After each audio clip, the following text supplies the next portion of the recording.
Do I have enough saved to retire? This is probably the most common question that I get on a daily occurrence, and one that I got last week from someone that was 65 years old and had $800,000 saved for retirement. And so today I want to go over an example of a retirement plan, because the answer to the question, do I have enough to retire, is going to vary on a lot of different factors. So I want to run through an example of a retirement plan and look at all those different areas that we'd be looking at as we build a retirement plan to help someone decide if they do have enough saved for retirement. And if you're new to the channel, my name is Ryan and I'm an advisor here at Carlson Financial, and we help those of you that are near or already in retirement. And if you're trying to learn more about whether or not you are prepared for retirement, we have a quiz that you can take down below. There's a link in the description, and the quiz is simply called How Much Do I Need to Retire? It'll ask you a few questions that'll help get you some answers on how prepared you might be for retirement. Let's get into the example I wanted to show today. And just to give you a quick overview of who we'll be looking at today, we're going to pretend he's Bob. We'll call him Bob, and he's 65 years old. He's got $800,000 saved in the 401k. He owns his home, which is worth $400,000, so that's certainly good. And then he has 2 sons and he has 4 grandkids. So that's something that he's got to be thinking about as he builds this plan. Before I even like to get into building the retirement plan, I first want to better understand what your true goals are in retirement. What makes a successful retirement to you? Because that can vary a lot depending on the person. And so Bob had 3 really important goals, and he was pretty simple with it, right? He loved to travel. He really liked to play golf too. So he made it clear, look, I want to travel around the country, play cool golf courses, and I want to make sure we build that into my retirement plan. I don't ever want to feel guilty about taking a fairly expensive golf trip, which I loved, because I think one really important thing that we need to make sure we account for in retirement is travel and those other fun things that we may do more of that we didn't do while we were working. So that was goal number 1. He wanted to travel, especially for the first 10 years of retirement.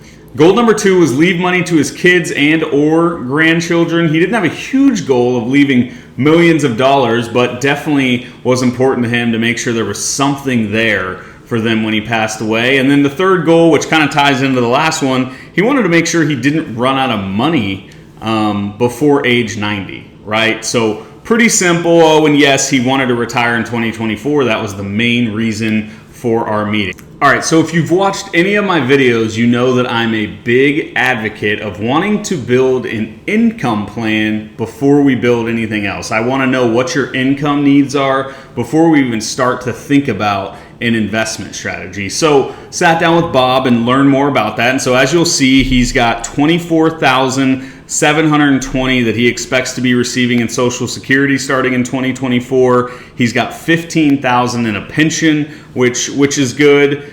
And that comes out to a total of $39,720 in income. Now, when it comes to his expenses, Bob thinks he's going to spend just kind of on regular expenses about $49,440, which comes out to just a little bit over $4,000 a month. Also, like I said, wanted to plan for travel. He felt like he wanted to take 3 or 4 really nice golf trips with some friends and his sons throughout the year, and he felt that was going to come out to a little more than $15,000 a year, and then his taxes were projected at about $9,000 per year. Between all his expenses, his vacation goal, and his taxes, that came out to $73,949. So that is his income need, right? We need to make sure that he's getting that amount of money each year. And here's a really simple way I like to show this when I'm working with someone is I pull up this flow chart and you'll simply see, right? Here's streams of income, Social Security,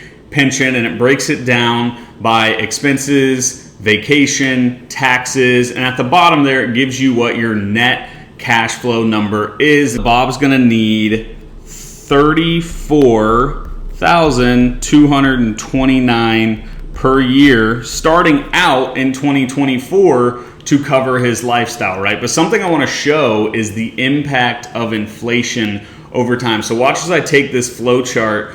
Over time, you're going to see his expenses continue to rise. Even the vacation continues to get more expensive. Taxes go up, right? Because he's pulling more money out of his IRA, which impacts taxes. We know that in 2026, tax rates are going to go up. So we see that number continue to rise, which is one of the toughest parts about retirement, is expenses just rising and rising and rising. Okay, now that we have a better understanding of what Bob's income needs are going to be, now we can start to build out that investment strategy. But a couple things I want to know first. One, what type of allocation and risk is Bob going to be comfortable with? That's a conversation that we've got to have. But also, what type of rate of return do we need to see with his plan? And so Bob had always been a pretty aggressive investor throughout his years of contributing to the 401k, but he definitely wanted to reel it back a little bit, but he didn't want to be too conservative. And so Bob kind of fell in the middle of moderate type portfolio. And so that's what we were striving to get to. But a couple important things when it comes to building out an income plan. And if you haven't watched a video I've done in the past,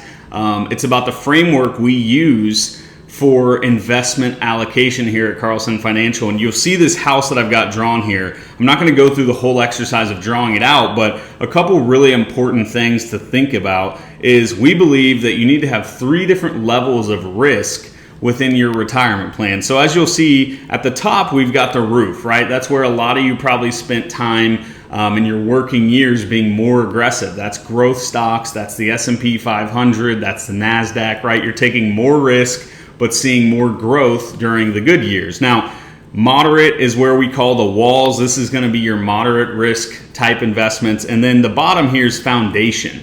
This is the safety of your portfolio. This is something that people seek more of when they get to retirement. So the foundation portion of your plan is going to help you with a couple things. One, it obviously just protects a portion of your portfolio from bear markets, but it also gives you a clear bucket to pull that income from in retirement. And here's why we like to pull from the safety portion. We don't want to have to time when the market is up, when it's down, and decide when should we pull from our stocks, right? If we're waiting for the market to recover, it's tough to get your consistent income that you're needing each month. If you have to wait for a stock to recover and come back up so you can sell it and use it as income, that's going to be a nightmare. And also, if your stock's way down, you don't want to sell that while it's down and not give it time to recover. What a moderate portfolio might look like for Bob is we're probably going to still say, hey, we want growth up here. Bob definitely wants growth. That would be 60% there in the roof.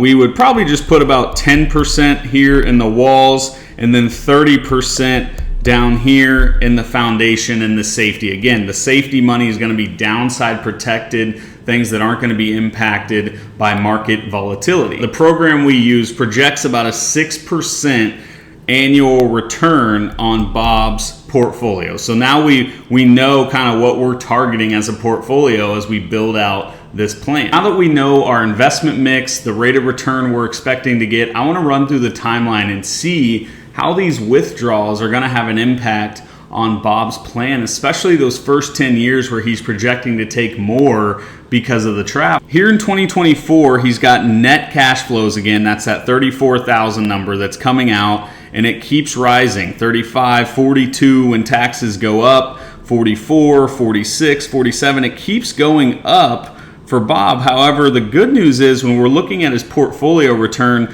that's also going up. So it's allowing his ending balance to see growth or maintain a pretty solid balance from where he started in 2024. And that's what we always like to see as we're building out a retirement plan. So this was looking good for Bob. And the better news was that we knew at 75, he was no longer going to be spending near as much on those vacations that we had built into the plan. All right, but let's get to the main question that Bob was wanting to answer. How does my plan look? Can I retire? And so what we found after running all these numbers and running these models is that we found that Bob's plan had an 83% probability of success, which a lot of times you see the number and you say, well, what the heck does 83% mean? What that essentially means is if we ran Bob's scenario 1,000 times, 83% of those times he's not going to run out of money, right? Based on different factors like market performance, inflation, things like that. If you run it 1,000 times, 83% of the time his plan's going to work and he's not going to run out of money. So that's a good sign because the goal here our target number we want to see here is usually 80% as we're building someone's plan. So Bob gets to the 83%, which is good, and that $523,000 number that you see there is really just kind of what this program projects his median amount of investments left over when he does pass away. So it accomplishes the goal of he got to do the traveling he wanted to do, but he also has money still there to leave behind to his loved ones. But one thing I wanted to address with Bob was the impact that long-term care can have on a retirement plan. This was something that he wasn't really worried about, right? He's healthy 65-year-old. He said, I'll never let myself get to that level. But the sad truth is that I just see it far too often, or we've all seen it with loved ones, where long-term care really can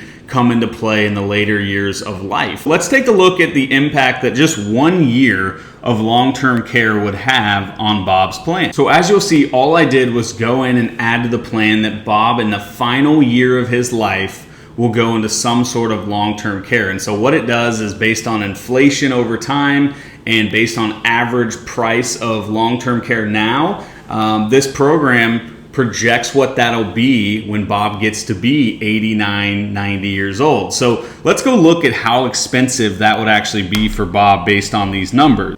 And if we come back to this cash flows chart, you're going to see that it projects Bob would spend $200,000 on just 1 year of long-term care. That's why I wanted to show that, because yes, we've built a plan, but that's a very brief look at a plan. Now what we've got to do is we've got to stress test this, right? What happens if inflation's a little higher than we projected at 3%? What happens if the market goes down 20% the day Bob retires, right? Run through different scenarios just to make sure Bob's aware that this one scenario we looked at today is not the only one that's possible, right? So we've always got to be ready for the unexpected in retirement. And the most important part about a good retirement plan, you've got to keep updating it. It's got to be continuous because life changes, your goals change, your needs change. So we got to make sure we're constantly updating our retirement plan to make sure it's set for long-term success. So that's it for today's video. Again, take the quiz below. It's simply called How Much Do I Need to Retire? It's going to ask you a few questions and then you'll be able to get some answers on